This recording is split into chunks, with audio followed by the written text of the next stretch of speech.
Selamat pagi semua. Selamat datang di Chapel Siswa hari Senin tanggal 31 Agustus 2020. Sebelum kita memulai chapel ini, ada baiknya kita mulai dalam doa. Mari kita berdoa.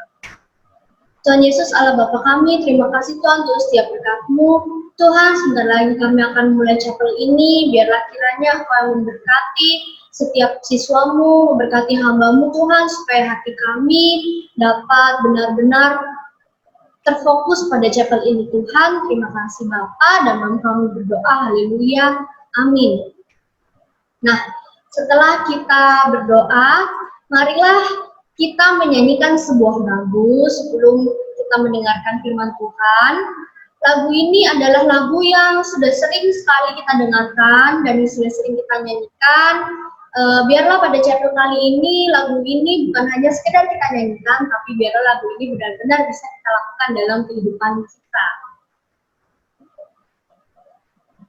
Bagi setiap siswa, boleh ikut menyanyi di tempatnya masing-masing. Kita akan nyanyikan.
Biarlah kiranya sekali lagi lagu ini bukan hanya sekedar kita nyanyikan, tapi biarlah lagu ini bisa benar-benar kita lakukan dalam kehidupan kita. Oke, sebelum kita masuk ke dalam firman Tuhan, maka sekali lagi kita akan menyiapkan hati kita dengan berdoa. Tuhan Yesus, terima kasih untuk sekali lagi Kau telah mengingatkan kami lewat lagu yang baru kami nyanyikan Tuhan. Biarlah setiap panggilan-Mu Tuhan, kami bisa jawab dengan ya, dan kami bisa lakukan setiap panggilan-Mu Tuhan. Ya Tuhan, sebentar lagi kami akan mendengarkan firman-Mu. Biarlah Tuhan sekali lagi Engkau yang memberkati setiap hati kami Tuhan. Biarlah kiranya Engkau yang menyiapkan hati kami untuk mendengarkan setiap firman-Mu Tuhan. Biarlah kami bisa fokus untuk mendengarkan firman-Mu Tuhan. Dalam nama-Mu kami berdoa, haleluya, amin. Ya, topik kita untuk 1 minggu ke depan itu adalah tentang pembaptisan Yesus, diambil dari Matius 3 ayat 13 sampai 15 ya. Kita akan baca dulu bersama-sama Matius 3 ayat 13 sampai 15 ya. Saya akan bacakan. Matius 3 ayat 13 sampai 15. Maka datanglah Yesus dari Galilea ke Yordan kepada Yohanes untuk dibaptis olehnya. Tetapi Yohanes mencegah dia, katanya, "Akulah yang perlu dibaptis olehmu dan engkau yang datang kepadaku?" Lalu Yesus menjawab kepadanya, "Biarlah hal itu terjadi karena demikianlah sepatutnya kita menggunakan seluruh kehendak Allah." Dan Yohanes pun menurutinya. Ya, ini adalah ayat yang diambil dari Matius 3 ayat 13 sampai 15. Nah, sebelum kita masuk, kita akan review dulu dari beberapa minggu sebelumnya ya, chapel-chapel sebelumnya yang membahas tentang Yohanes Pembaptis. Jadi siapa itu Yohanes Pembaptis? Yohanes Pembaptis itu adalah anak dari Elisabeth dan Zakaria, semua orang sudah tahu ya. Dan dia tinggal di padang gurun, dia memakai jubah bulu unta dan ikat pinggangnya kulit. Makanannya adalah belalang serta madu hutan. Nah, Yohanes sendiri diberi gelar pembaptis karena pekerjaannya itu adalah untuk membaptis orang-orang Israel untuk mempersiapkan kedatangan Tuhan Yesus. Ya, jadi ini ada gambar dari Yohanes Pembaptis. Ya. Lalu dari ayat yang kita baca tadi gitu ya, Yohanes Pembaptis adalah seorang pembaptis yang ada di Yordan gitu ya. Lalu Tuhan Yesus itu datang ke Yordan untuk bertemu dengan Yohanes Pembaptis ya. Lalu dia datang dan minta dibaptis oleh Yohanes. Tapi ketika Yesus datang dan meminta untuk dibaptis ya, Yesus maju ke depan dan berkata bahwa baptislah saya gitu ya. Yohanes itu mencegah. Yohanes itu menyatakan bahwa Tuhan itu nggak perlu dibaptis. Saya yang harusnya dibaptis sama Tuhan, gitu ya. Tapi Yesus itu berkata bahwa Yesus itu harus dibaptis. Kenapa? Karena kebenaran Allah perlu digenapkan. Apa ini maksudnya, Bu? Ya, jadi kebenaran Allah ini perlu digenapkan oleh Yesus, gitu ya. Ketika Yesus datang ke dunia untuk menebus setiap dosa manusia, ya, hukum-hukum sebelumnya, hukum Taurat pun menyatakan bahwa orang Israel yang percaya, gitu ya, dan mau memberikan dirinya kepada Allah, maka mereka perlu dibaptis, karena baptis itu adalah sebuah tanda yang menunjukkan, yang menyatakan bahwa seorang itu telah percaya, gitu ya, telah memberikan dirinya dan telah berbalik dari dosanya, ya, memusuhi dosanya dan memberikan seluruh kehidupannya kepada Allah dengan tanda dia dibaptis dengan air. Ya. Yohanes itu membaptis dengan air, tapi Allah itu akan membaptis kita dengan Roh Kudus, begitu ya. Nah, di sini dapat kita lihat bahwa kenapa sih Yohanes itu mencegah Yesus, gitu ya? Karena Yesus itu adalah satu-satunya manusia yang tidak berdosa, ya. Yesus itu tidak punya dosa, ya. Yesus itu tidak pernah melakukan dosa sama sekali dan adalah orang yang paling tidak disangka oleh Yohanes bahwa ia akan membaptis Yesus. Ya. Bagaimana sih, Bu, maksudnya? Saya masih belum mengerti, gitu ya. Saya akan berikan perumpamaan. Ibaratnya begini. Ada sebuah gereja, gitu ya. Ada sebuah gereja sedang melakukan kegiatan amal, gitu ya, acara mencuci mobil untuk warga sekitar, gitu ya, dengan gratis, gitu ya, sebagai bentuk bantuan, gitu ya, misalnya bantuan kepada orang-orang di sekitar, gitu ya. Lalu yang membantu mencuci mobil, gitu ya, orang-orang yang datang itu adalah anak-anak sekolah minggu dan anak-anak remaja, ya. Nah, pertama-tama datanglah sebuah mobil truk, gitu ya, sudah tua mobilnya, mobil truk tua, sudah kotor, gitu ya, banyak baret di kanan kiri, begitu ya. Maka orang-orang tua gereja membiarkan anak-anak sekolah minggu untuk bersama-sama membersihkan mobilnya, gitu ya, sampai truknya itu bersih, gitu. Lalu sesudah bersih, gitu ya, orang yang punya truk pun berterima kasih, lalu dia pergi, ya. Lalu datanglah mobil yang kedua, ya. Mobil yang kedua ini adalah mobil yang baru, gitu ya. masih baru keluar dari showroom gitu ya, mobil masih baru, belum pernah dipakai, masih kinclong, warnanya masih putih mengkilat gitu ya, datang memasuki parkiran gereja gitu ya. Nah, ketika anak-anak sekolah minggu melihat mobil, malah mereka senang gitu ya, wah ada lagi mobil yang harus dibersihkan gitu ya. Tapi melihat mobil yang masih baru, mobil itu mahal gitu ya, maka para orang tua yang ada di situ pun menahan anak-anaknya. Mereka takut anak-anak itu nanti akan melukai atau justru memberikan baret-baret, goresan-goresan pada mobil itu gitu ya. Tapi ketika orang yang punya mobil itu turun, orang yang punya mobil itu justru membiarkan anak-anak itu gitu ya, meminta anak-anak itu untuk bersihkan saja, tidak apa-apa gitu ya.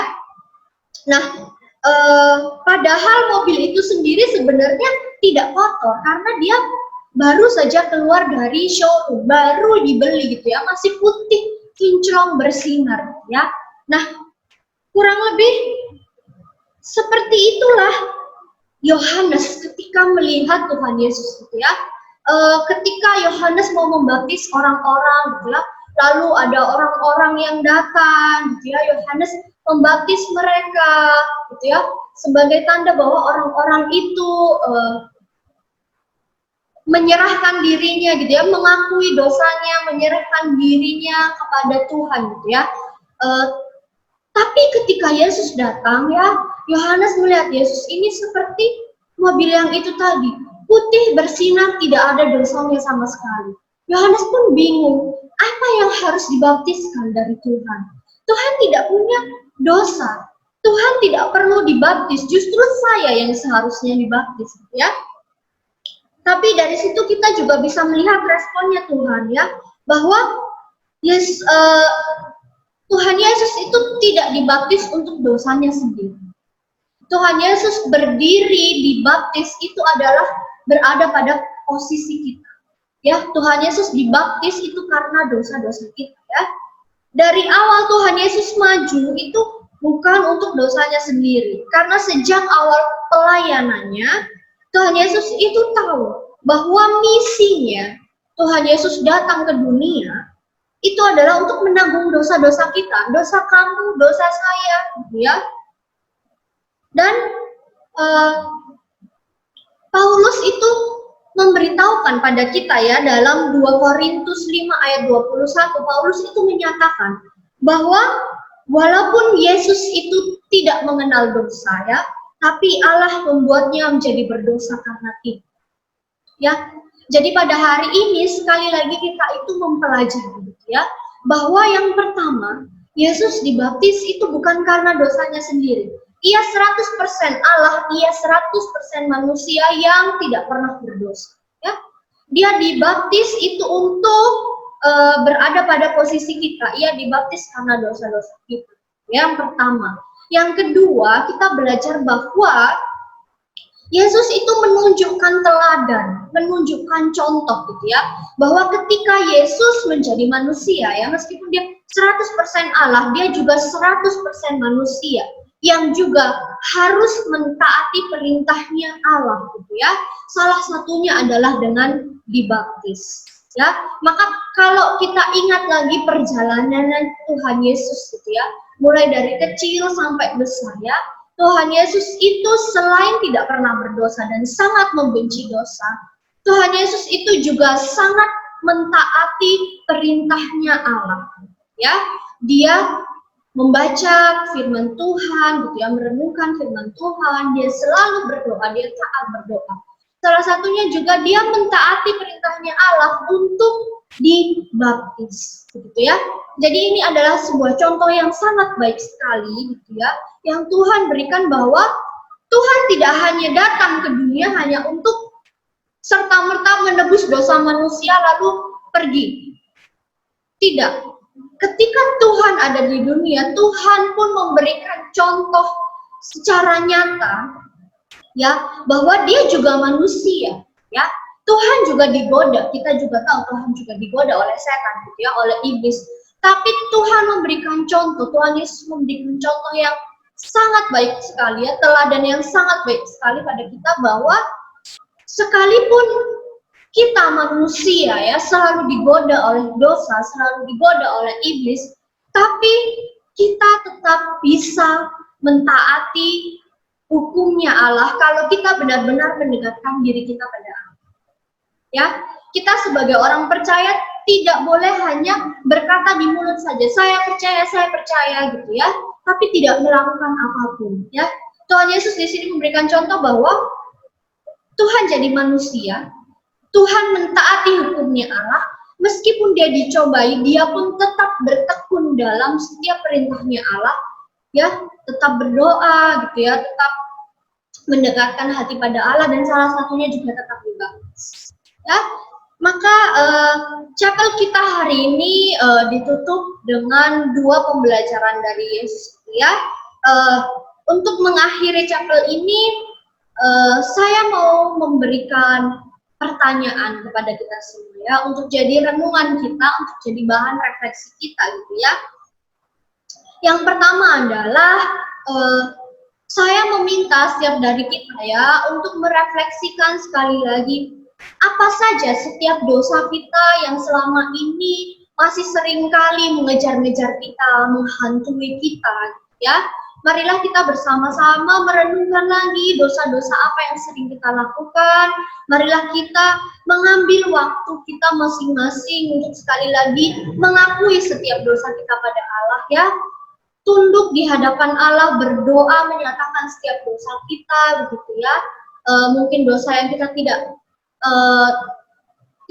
bisa gitu ya, sampai kita merasa susah sekali saya keluar dari dosa mencontek, atau mungkin ngomongin orang gitu ya, atau malas gitu ya, tidak mempergunakan waktu yang telah Tuhan berikan dengan baik. Marilah kita bersama-sama berlutut di hadapan Tuhan, menyatakan setiap dosa kita ya, mengemukakan setiap dosa kita pada Tuhan, dan sekali lagi meminta Tuhan untuk menguatkan kita melewati setiap dosa kita ya.